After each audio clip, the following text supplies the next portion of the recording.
I've been looking forward to diving into this next conversation with you all. So this story, a lot of people are talking about it. You might have even seen it on your social media feed. It has the information that a report that started out a controversial conversation. Single women own and occupy more homes than single men in the United States. Okay, you read that, you think, all right, right? Shout out to the single women in our audience who clearly own their own homes. So that was according to a new study from the latest U.S. Census. And home ownership is not only the only area where women are seemingly overtaking men. When it comes to education, women make up 60% of college enrollments and over half of the workforce with university degrees. And with women more self-sufficient and financially successful than ever before, here's the controversial part. It makes it hard to date, according to the article. I know, I was 500 when I got married. So I've seen it referred to as a dating imbalance because women say they're struggling to find partners that match up with their achievements in education, finances, and life experiences. Our next guests are some of the women who say they can relate to it. Tech marketer Renee Bruner just bought her very own home at age 30. Not only did she buy the home, she's doing a gut renovation of the entire place by herself. Content strategist Tamer Nisbeth also recently became a first-time home buyer after pooling her resources to purchase an apartment here in New York City, and that is not easy.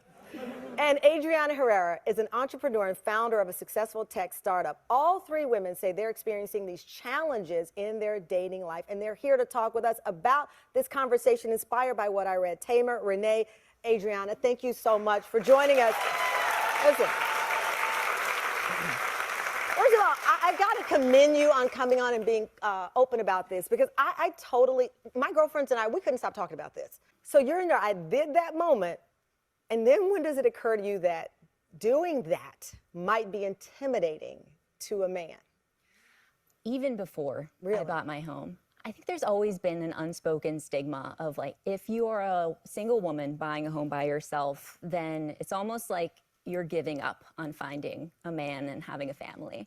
Versus if you're a single man doing the same thing, it's like you're preparing yourself to be more desirable and setting yourself up to have a family. And that's always been a strange thing for me. And so I waited for a while trying to find the right person. And then I decided I'm gonna live the life I want now. And that's what all three of you've done, which is what the article talked about. Welcome back to the channel. And we're going to talk about this successful Black woman trying to find a man thing again today, but I wanted to take it in a slightly different direction than I have before. And one of the first things that I'm hoping that you're really paying attention to is it's not just a Black woman on the stage. See, many times we focus so much into Black women and what Black women are going through that we don't really recognize this has nothing to do with being Black. In a lot of my videos where I've talked about this in the past, I'm constantly saying this is not a Black woman's issue. Unfortunately, a lot of the media out here is trying to push it as a Black woman's issue.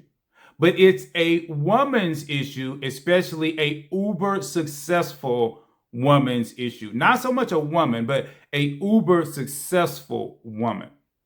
It's almost like the first lady, as she started to talk about it, and she started to talk about the fact of this home ownership and how she feels that society views that for her. Well, I'm all about solutions. And if you're a woman and you're watching me, then I'm hoping that you understand this is not beating you up type of video. This is a solutions-based video. So you can go ahead and hit subscribe and be ready for, solutions as I push them forward. Now that I've said that, one of the first things that you have to really think about, ladies, when you're in this situation that, you have a little money and you want to buy a house. It's not so much if you buy a house. I know a lot of women that are married that bought a house before they met their husband. I'm just going to be real. I don't really understand why too many people live in apartments for a long period of time. I know a lot of women like to live in them just simply because it's a little bit safer. It's a tad bit safer. And then you don't have to do things like cut the yard or worry about the plumbing or the roofing or the electrical. Somebody else takes care of it for you. That's one of the benefits of living in an apartment. Now, if you're going to do home ownership, it's not a problem to do home ownership. It's really about how you see the home. See, the ideal situation is for you when you get married, for you and your husband, or like I say, even for the guys that are watching, it's the same thing, for you and your wife to move into a home that neither one of you has ever lived in before. It's really not a good idea for the woman to move in with the man or the man to move in with the woman. And that's why the best home for a lot of people, period, to buy if they want to get married is what they call a starter home. Okay, and the starter homes are generally in nice areas. They might be 2, 3, 4 bedrooms, depending upon the city, that you live in. And they're generally going to be at that low cost, type of environment with decent schools. And like I said, very little crime. So these are the starter homes. Now, here in Atlanta, I'll be honest, I've actually seen a lot of women buy their dream home. And see, a dream home is totally different than a starter home. Because see, ideally, like for instance, most of the people that I know that have been through this, what they did was the man might have had a home, the woman might have had a home. And then when they get married, they buy a brand new home and then they rent the other two. See, that's how they generally do it. But when a woman buys her dream home, she's basically saying, this is the home I want to be in forever. And now I want the man to move in with me. And generally that does not work well. And it's not necessarily because it's a woman. It doesn't work that well if the man lived there. Because what happens is you're moving into someone else's space. And now they're making space for you. So what used to be, let's say for a woman, what used to be your craft room now becomes his office, or a half craft room, half office. Now your furniture is no longer really 100% your furniture. You have to sell certain things. And you might feel like, wow, I really organized this house the way I wanted it. And so it's really about where are your values? What do you really care about? See, it's not so much the house. And again, I want to make sure that we're clear on this, for the ladies that are watching. It's not about the house. It's about how you feel about the house. If you're not willing to give up your house and everything in it, you're not ready to be married. Your house is not more important than your husband.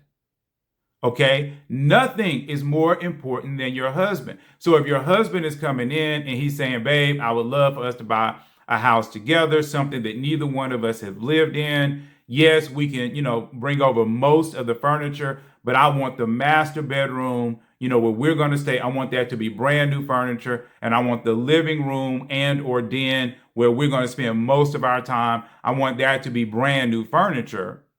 That is logical because he's trying to build a new life with you. But if you're like, well, no, I like my furniture. No, I like my bedroom suit. No, I like these things. Then what you're basically saying is I prefer my stuff over what you're bringing to my life. And so a lot of the argument that a lot of men are making, ladies, is not that what you've done is wrong. It's not that what you've done doesn't make logical sense and financial sense, because men love it when women make financial sense.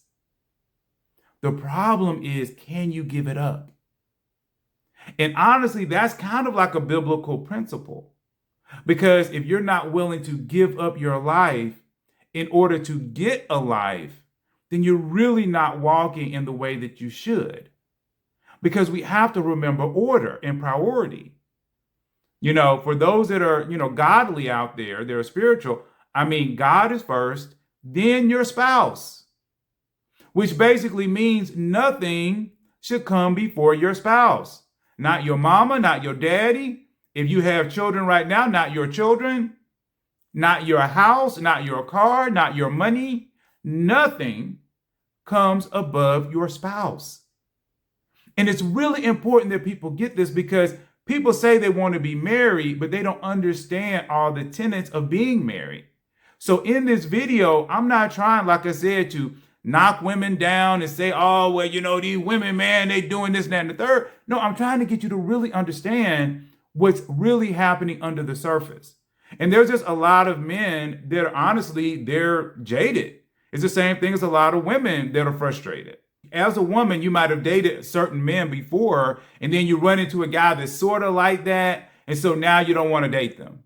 Like, I've literally heard women tell me from other cities that they will not date men from Atlanta because they have dated 2 or 3 men. The men didn't do them right. And now they just think every single man in Atlanta is bad. Well, that couldn't be further from the truth. Now, there's probably some really bad ones here. Yeah. But if you kind of know how to pick men, it's really not going to matter the environment that you're in. And this is the same thing. If you're dealing with a situation where these men are coming in and you're afraid that they're going to take your money, or you're afraid that they're going to take your house, and you're afraid that they're going to do you wrong, then ladies, leave that man alone and find a man that works for you, okay, in the energy, that you're walking in. The only thing that I'm going to, kind of add to that is, remember the energy of the man. If you say that, hey, you want a more alpha type of man, a more leadership type of man, that man is going to come in and do exactly what you're asking him to do. And he's going to come in and be that leader. And at that point, there's only one leader. That's how it works. There's one captain of every ship. Okay. So if you want to be that leader, okay, I'll throw a video up and you can actually go check out that particular video and figure out whether or not that is how you want to live your life. But like I said, I'm here to slightly change our direction so that we as a people, not just Black people, but people in general, can actually have a much better future than the road that we're on right now. With all of the things you've accomplished in the tech world, you describe yourself as a whole, fulfilled, happy woman, like an amazing cake looking for the frosting. Yeah. I love that quote. I love that quote. But if we're going to keep the symbolism here, finding the frosting has been hard. It has. Was that surprising to you? Because one would think, this would make a woman more desirable. And for perspective, in the 70s, women could not even have a bank account without men signing on. So that's how far, with Hillary Clinton just leaving this room, many other advancements. But you don't think that it's going to set you back in dating. When did you start to experience that? When I created my first tech company. So being Mexican-American Latina, there's very few of us that start high growth tech companies. 1% of all institutional capital goes to Latinas. I'm one of those people. Wow.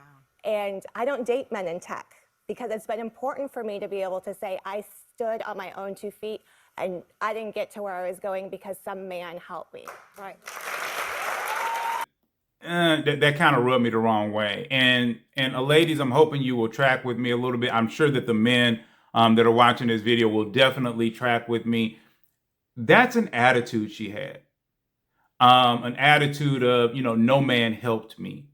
I'm standing 100% on my own 2 feet. And remember what I talk about on this channel about energy and how your energy goes before you. And so if her energy, remember, we're talking about solutions here today, ladies. If you are the type of woman that has that's saying, oh, I stood on my own 2 feet, that energy is in every part of your life. It's not just in your business. For her to make sure that she said that statement is basically pushing it out into the mythos of whatever, you want to call it. But it's basically saying that she wants her life to be that way. She wants to stand on her feet without the use of a man. So at this point, a man to her is more of just a friend. He's just a guy that is hanging around that she can have sex with, that maybe she can have some babies with, but he's not able to come into the full role of what he's really supposed to be. And see, I don't think a lot of women understand the words that they're using in order to, kind of figure out this life. I mean, she literally in that moment summed up her issues with finding men, especially if she wants a man at that level. Because the same energy that she's walking in, okay, this energy of I'm going to get it done, I'm going to stand atop this mountain, the men that are at that level have to have that same energy. And so she is basically saying, I'm standing on my mountain.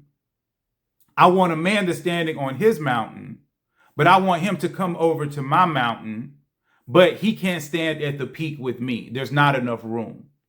And a lot of women might not understand that she really said that, but that's how it translates to men. And it cuts us in a way where we're like, why would I put up with that? And see, that's really kind of where the world works, because remember, we talked about this before. Most women, and I think most women can track with me on this, most women want a man financially to be at their level or higher. And because they want that man to be at that level or higher, now you're dealing with a totally different group of men. So a woman who is uber successful, like this particular lady, she's uber successful. So she's probably in, like, I don't know, like I say, she was talking about the tech companies with that whole 1% thing, but she's probably still in the top 5% of America. So the only man she wants to date is going to be in that top 5%. Well, for men, remember, as long as the woman's background is good, and as long as she is doing what we want her to do from a man's perspective, a man will date a woman at his level or lower.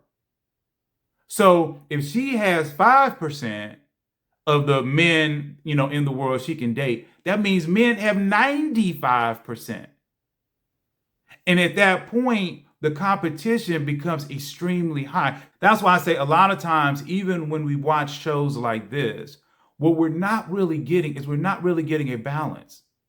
Because see, Tamron Hall, she knows, okay, what women think, because she herself is married and she's married to, again, one of these types of men.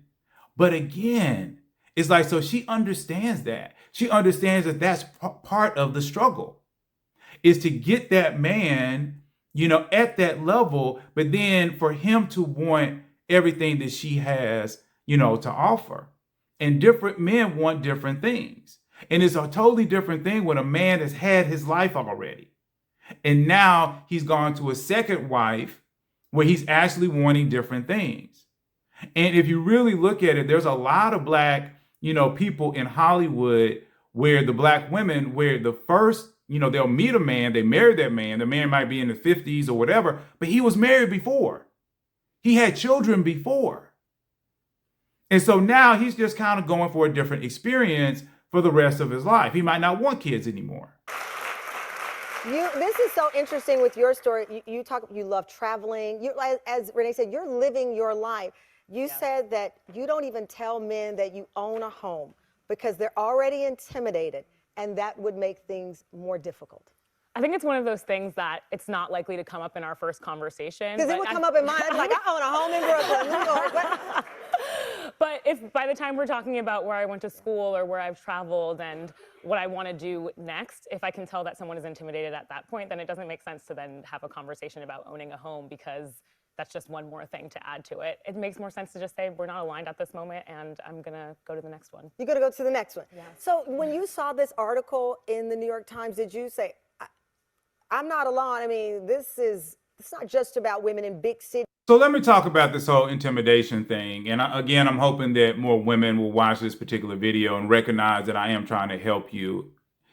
Ladies, like I say, uber successful women are really trying to make it. And that's why I say uber successful. Again, I want you guys to really pay attention to that term, because if you're not making $250,000 a year, most of these things that they're talking about really don't apply to you. And it's really important for you to understand that, because again, it's easy to get confused. But most men that are walking in their purpose, as people say, are not going to be intimidated by a woman who is also walking in her purpose. We want to make sure that we understand what intimidation is, and as the lady said, when you're not aligned. These are two totally different things. See, there's more people, like I'm going to speak for myself, okay? There are more women that I'm not aligned with, that if I hung out with those women, they might think I'm intimidated by them because I'm not impressed or I'm not excited by the things that they are excited about. But just because I'm not excited about it doesn't mean, okay, that I'm intimidated by it. These are two totally different things. Intimidation really means that I am afraid. I am afraid of this woman's success. I am jealous of her success. I believe because she is successful, people are going to make fun of me. She is one day going to leave me because, I can't keep up with her pace. That is intimidation. Not aligning means that we don't have the same desires for the future. We don't have the same desires of life. Recently, I was talking to this one particular young lady, to give you an example, and she was telling me about, because one of the questions I always ask, and I always encourage, this is actually something I encourage you guys to ask, the ladies and the guys to ask, a future person that you're interested in, is ask them, where do they see themselves in 3 to 5 years? What is their life? From, on a Wednesday, what is their life? How does it work? Do they get up? Do they, get their kids up? Do they, brush the, kids' teeth and all that kind of stuff and get them ready for school? Or are they saying, hey, I want to be traveling. I want to be doing this, that, and the third. See, because that lets you know the pattern and where they really want to go in their life. So for me, I always ask that question. And me and this particular lady, she was telling me, she was like, well, I see myself, getting up in my penthouse, overlooking the city and, just really relaxing and enjoying myself, spending time with my husband. Maybe we are planning a trip, blah, blah, blah. Right? Well, I told her, I was like, well, I don't see that. I was like, I can see myself maybe working for myself. I was like, I can see myself maybe going to a seminar where I'm helping people. I was like, I can see myself, getting my kids up so they can go to school. I see that. So really what was happening was she saw a life of these riches and abundance and living her best life. Almost a soft life, as people want to say. And what I saw for my life is taking what God has given me, taking it to a maximum level, and then spending time with hopefully a future family. So we're not aligned. Does this make sense? We're not aligned. She might have thought that all her travel and the fact that she wants to live in a penthouse is intimidating. But it's not intimidating. It's just simply, that's not what I want. See, there's a lot of things right now in our media that people are trying to live out. And that's fine if that's the life you want to live. Like I said, I'm not going to stop you from living the life, as a woman that you want to live. But just because you want to drive a Mercedes SUV and you want to live in a penthouse and you want to go on 6 trips every year, doesn't mean that's what I want. And it doesn't mean that just because I don't want those things, that I am going to be broke in 5 years, or that I, just want to work a dead-end job, in 5 years. It just means that we're not aligned. See, there are people out there that they want to live this abundant life. And then there's people out there that love the hustle, or that love helping people, or that love making other things happen in this earth. So again, we have to make sure that we're talking apples to apples and oranges to oranges. Across the country, you're seeing this. Are we outpacing in the dating, the imbalance? How do you describe it?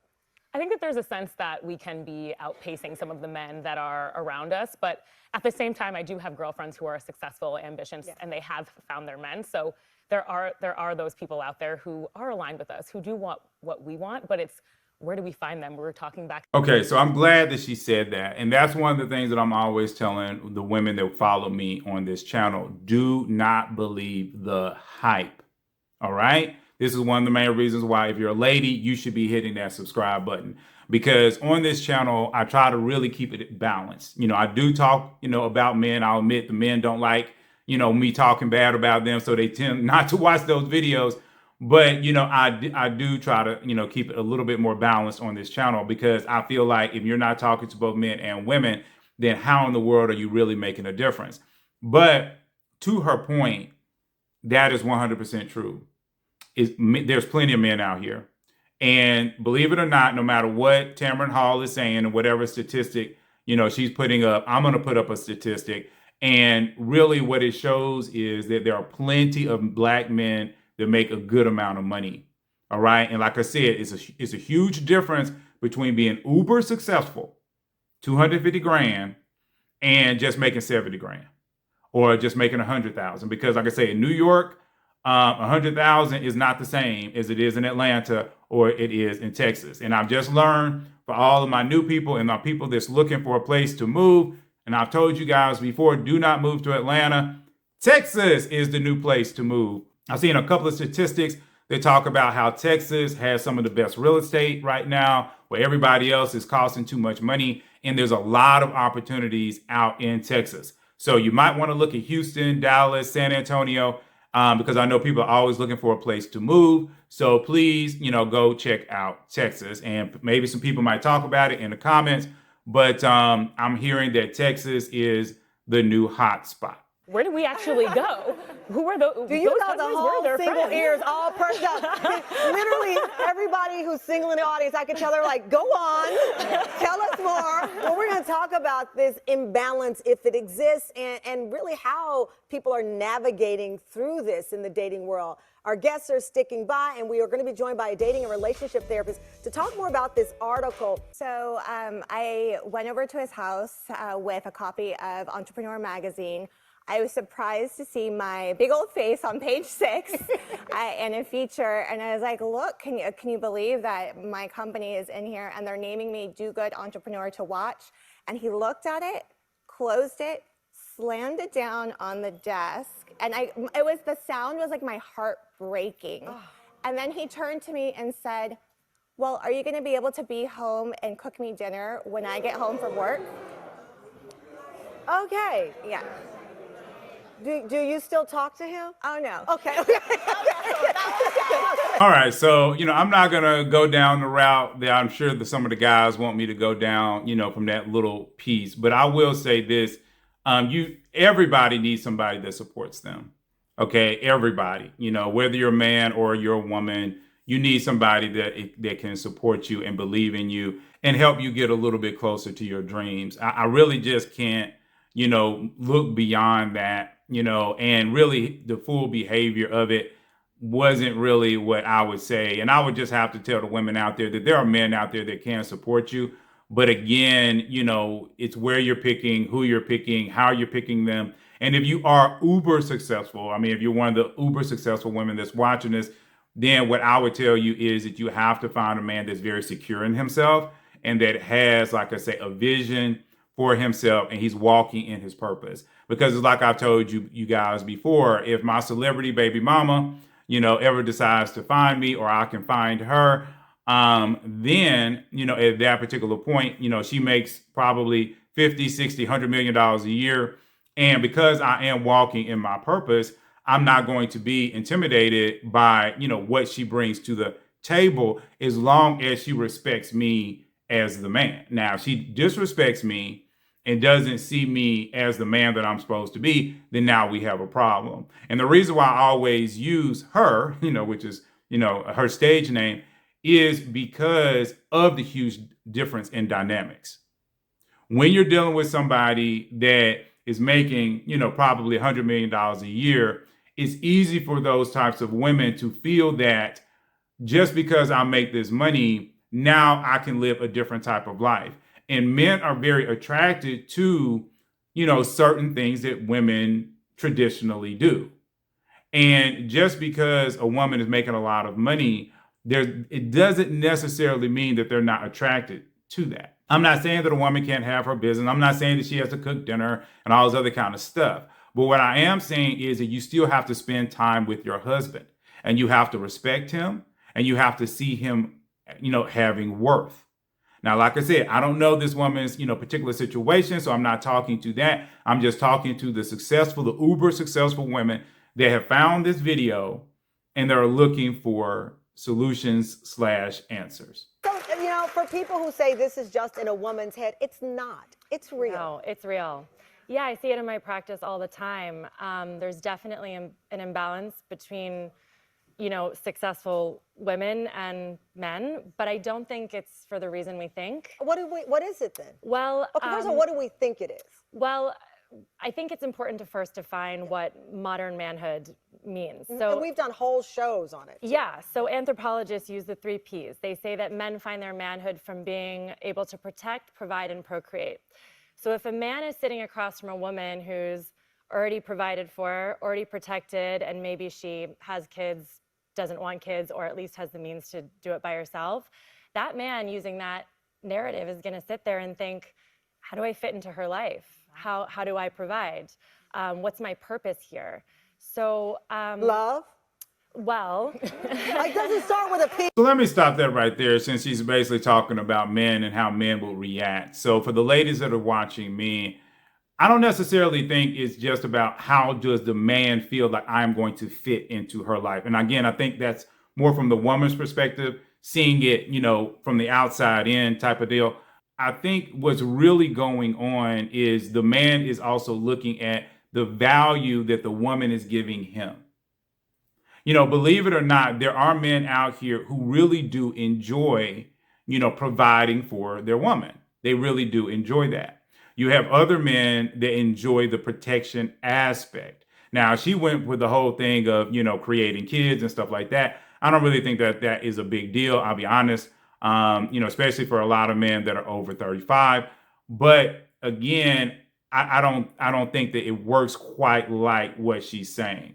But I've always believed too that, and I've said this before, that hard a lot of times goes with soft.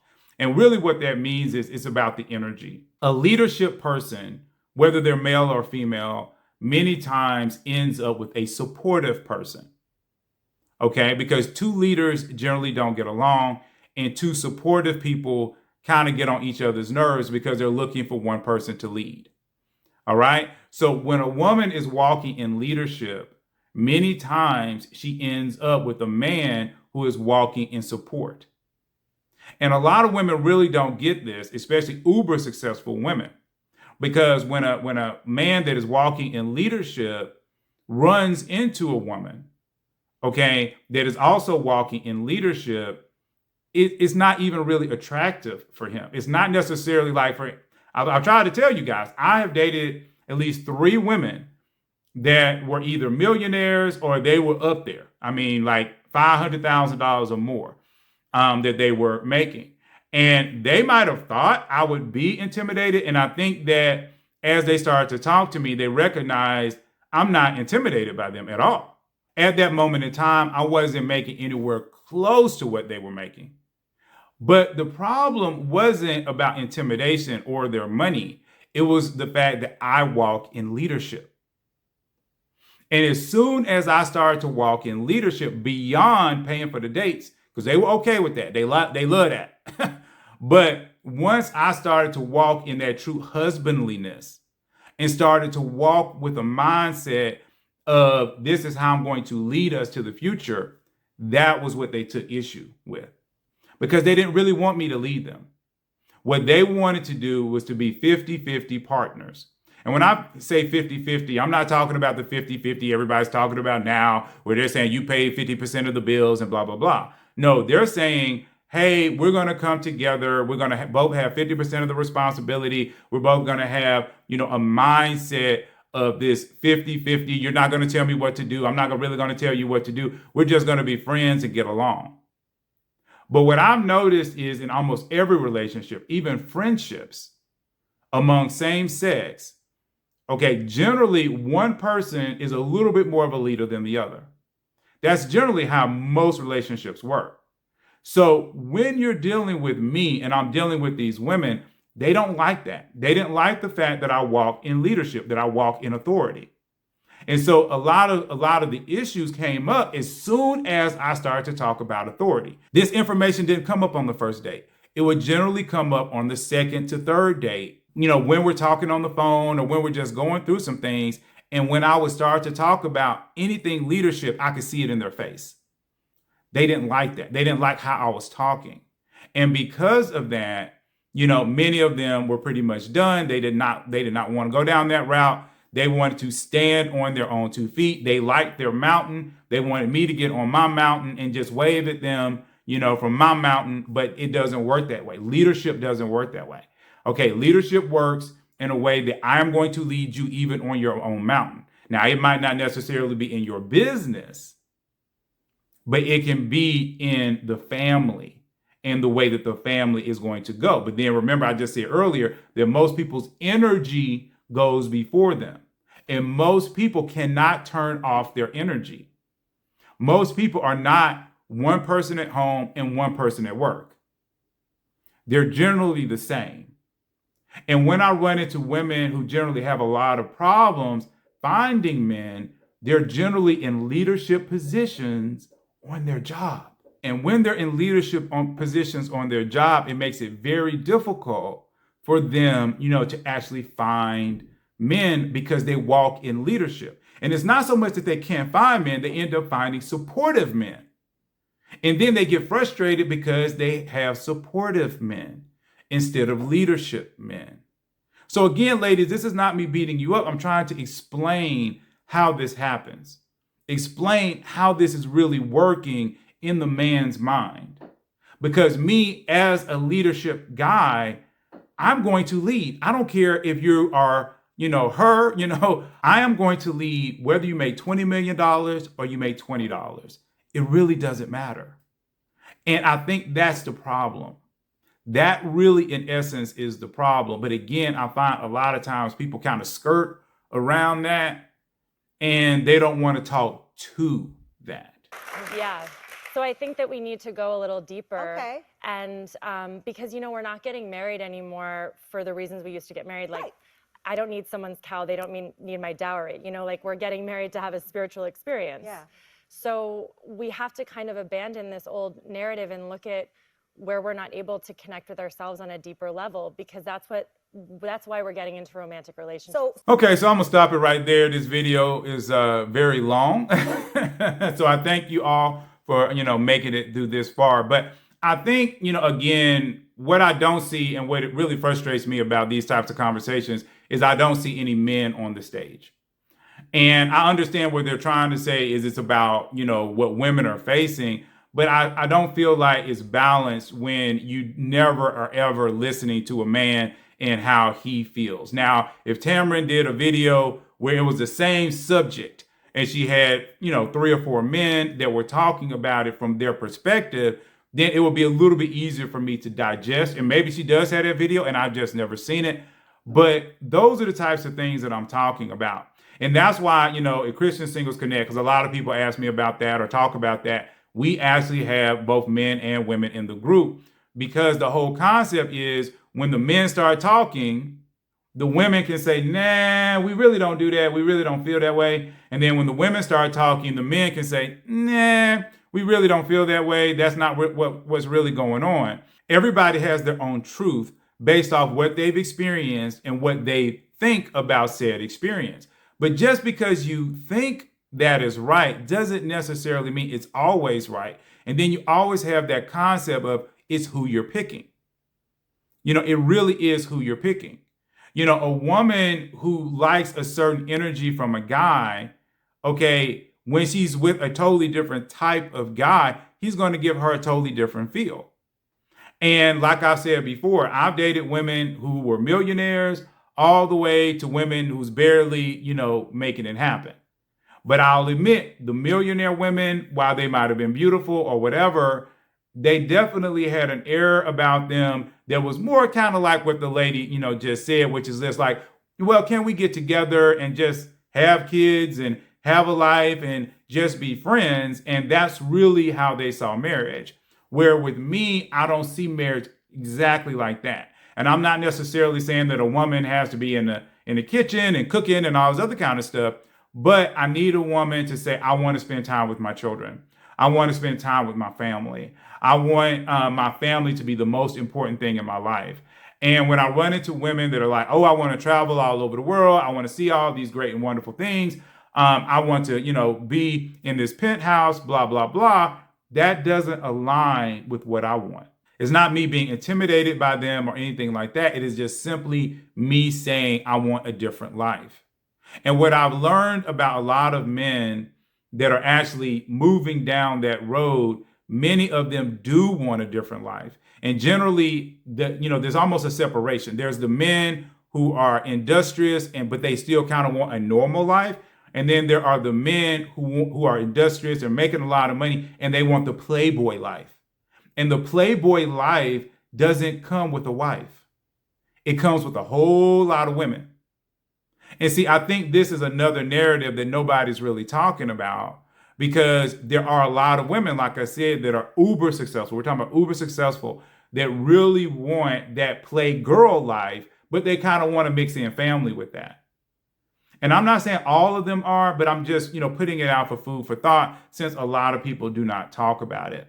Anyway, I hope this helped. Remember, ladies, we're always about solutions out here. I truly believe that if you're a woman and you're successful, if you humble your heart and you don't try to stand on your accomplishments, because remember, your accomplishments really don't mean that much to the average man.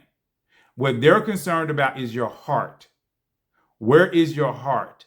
And where is your mind? And what do you have in common? Those are the things that those men are going to be concerned about. So for me, again, just to talk about it really quickly, if I run into a woman that's successful, okay, fine, you're successful, you're a millionaire. That's cool. I'm glad that you make all this money. What's your favorite music artist? What's your favorite type of movie?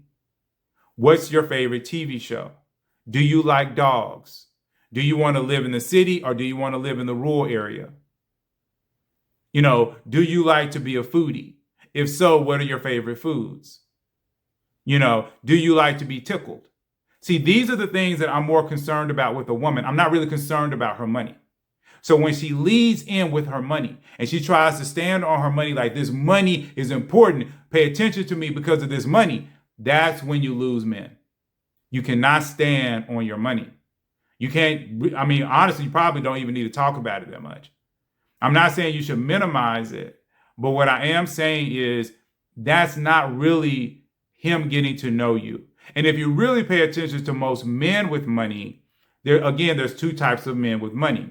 There's the man who is the playboy type of guy who wants you to see his money, who wants to get accolades because he has money. And then there is the down-to-earth guy who just wants a normal life. That guy, ladies, that down-to-earth guy, see, that's the guy, he might have 3 cars at home.